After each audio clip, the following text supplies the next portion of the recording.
Hey, it's Paul from Ashen. It is new comic book day for the week of August 14th, and we're going to get started right now. This episode brought to you by the Comic Book Store, 30 North Main Street, Glassboro, New Jersey, 08028. Come buy some comics, because they have a lot of them.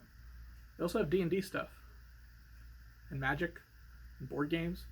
This thing would be like 15 minutes long if we mentioned all the stuff they have, but come buy some stuff. Hey guys, it's Tim from Capes and Scowls in the Comic Book Store, and I'm here to tell you about some issues this week. We're going to start with the trades. We've got Suicide Squad Volume 8, which is called Constriction. We have Warren Ellis's Captain Swing and the Electrical Pirates of Cindiary Island. It's an Avatar book, hardcover. It's Warren Ellis, so it's probably weird and awesome. We have Disney's Frozen Reunion Road from Dark Horse. We have War of the Realms out in trade. It was a big, bloody event. We have The Borgias. Looks pretty cool. Dark Horse Comics. Mr. and Mrs. X Volume 2. Does this conclude it? I don't know. Feel like it does? I could be wrong. I'm fine with that. We got Archie. This is Volume 1 by Nick Spencer. So it's kind of a new jumping on point, but it does continue the story that's been going all this time. Spencer's really good at writing Archie, just like Mark Waid. We have Guardians of the Galaxy Volume 1. We reviewed a little of this. Donny Cates doing the space stuff for Marvel. And then finally, we got Batman Teenage Mutant Ninja Turtles 2 Volume 1. This is the second miniseries. I love the art on this. Book's a lot of fun. First up, we have Powers of X issue number 2. Edit, this is not the cover.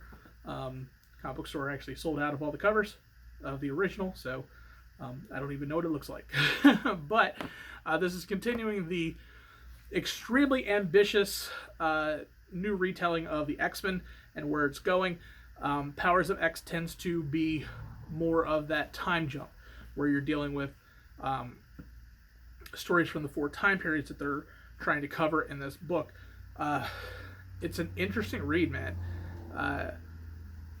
As much as I don't want it to be, I really kind of like the stories that are going on 100 and 1,000 years past where we're going. But obviously, I mean, let's be honest, we're probably not going to get to those stories and understand it. So it's really kind of interesting to read those things and see what could be in this series. But what is actually happening is really, really well done, and you're starting to see a lot of what's unfolding through Hickman's perception of what he wants the X-Men to be, and I'm really, really excited to see where this is going.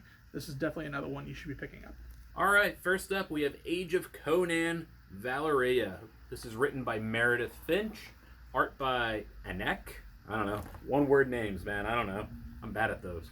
But Meredith Finch is a pretty good writer, and here she is talking about this young woman who witnesses her family be murdered when she's very young, and she's trying to hunt down the person who owns a specific sword who murdered her family, and she is pushing herself to become the greatest swordswoman in all of this Conan universe, and she's doing a great job of it. Meredith Finch is really good at conveying emotions from the characters, kind of taking you, showing you the past version of the characters and the current version and kind of how that all plays together.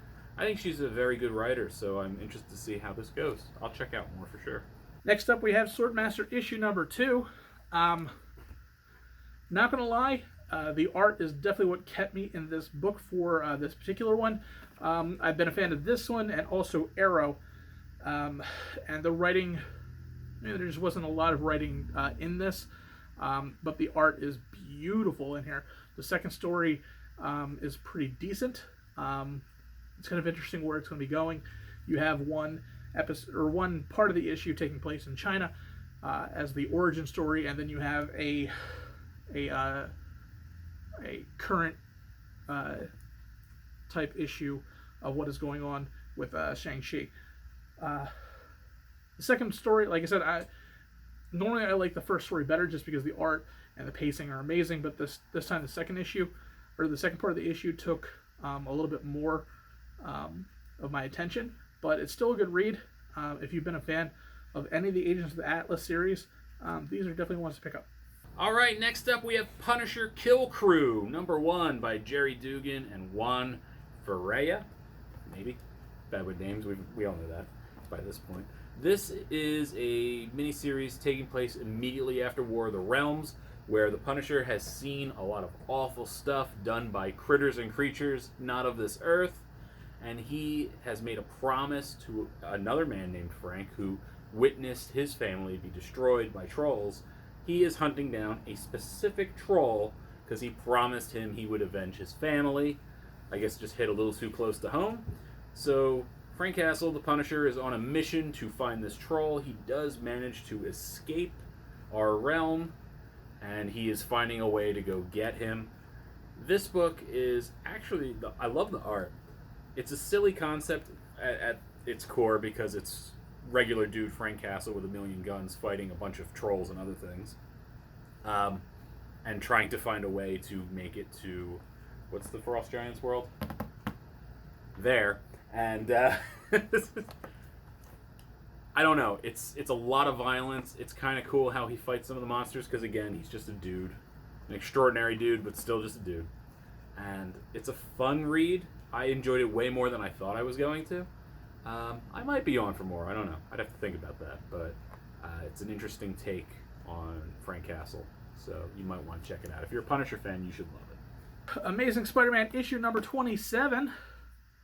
I love this book. Nick Spencer just gets Spider-Man. The writing is witty. It's funny. It's extremely campy, but it's not so campy that it's distracting or feels in any way stupid or contrived. The Syndicate is after Boomerang to bring him back to Mayor Fisk, and the banter between Boomerang and Spider-Man is more than enough to buy this book. But making the Syndicate actually a group of people that you should be afraid of, and everything, it's here. It's definitely a fun book. I laughed the entire time. I irritated Tim by laughing too much because he doesn't like when I do that. It irritates him. And it irritates him when something's so funny that I have to read it to him, and that makes him even more mad. But I don't care. It was that good. But not my pick of the week. Any other week, this probably would have been, but it's not this week. All right, and it's time for my pick of the week, and it is The White Trees, which is part of the Black Sand universe. I have never read anything in the Black Sand universe, so I figured why not jump in. This is a 2-issue miniseries, and it is written by Chip Zdarsky, who I love, and he's been really branching out as of late. His Marvel stuff's been great. So him doing another indie book, Image, I guess isn't really indie, but we have art by Chris Anka and colors by Matt Wilson. I love Matt Wilson's colors. This book is some aging warriors, essentially. Their children have been kidnapped, presumably because of some war crimes that their fathers have committed, and they are trying to get them back because if they can't really go in with armies because that'll just start more wars, and they're not really in a position to defend all of the violence that it would cause. So they are going to go find them on their own, and it's just really clever. They don't really get along, but they have this common goal, and it is pretty violent at times. It's definitely an adult book because there is some nudity in it, so keep the kids away from it. But I really like the setup. I really like where it's going. It's only 2 issues, so I figure this is a good place to jump in, see if you like the universe, and if you do, track down more of the Black Sand stuff. Because I probably will, because I enjoyed this. Zdarsky, you're awesome. What could my pick of the week be? It is Once and Future. This is by Kieran Gillen and Dan Mora. 2 of my favorite people that have been on some of my favorite books, but on different books. Kieran Gillen, I rave every single month while reading Die. He just does such an amazing job with that book. And Dan Mora was definitely one of my favorite parts about the first arc of the Buffy the Vampire Slayer series. And now they're both back together. Or not even back together. They're both together. And it's just an amazing book. This is a modern interpretation of what the King Arthur uh, story was. You have a group of people that have found Excalibur's scabbard with nefarious intentions for this scabbard, and then you have this character and his grandmother. And the grandmother is easily my favorite part of this entire book. She's a very spry old woman who, you come to find out, is one of the most badass people on the planet. And she has to unwittingly bring her grandson in to help with this, what should be a long, overreaching story about people misinterpreting prophecies about what King Arthur was to England. This is going to be a fun read. I can't wait to read more. The art is spectacular. The writing from Kieran Gillen has always been good, but man, this hooked me from the second page. And I think you will definitely like it. So definitely pick this one up. I'm going to really look forward to seeing where the rest of this title goes. Alright everybody, that's the end of the video. Thanks for coming out. Thanks for checking us out. Make sure if you find yourself in need of any of these books you've seen in the video, come on down to the comic book store, where I will personally sell you everything you need. Unless I'm not here. I'm not coming in just for you. That would be silly. I don't like you enough. I wouldn't do that. But come on down to the store and we'll all help you. Find whatever it is you need. And, I'm sorry. It was just too funny. It was just like, oh, they're coming down here just for you. yeah, I know. I said it. I heard it. I know, but it was funny to me, okay? Paul likes to ruin the end of I these videos. don't like to ruin endings. Can't we just have a happy ending, Paul? That was a happy ending. I was laughing.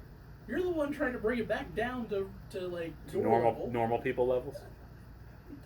Do we have to have it to be normal people's levels? Yes. Fine. You can't even do it. No, I'm staying here. I'm staying where I'm at. Have a good week, everybody.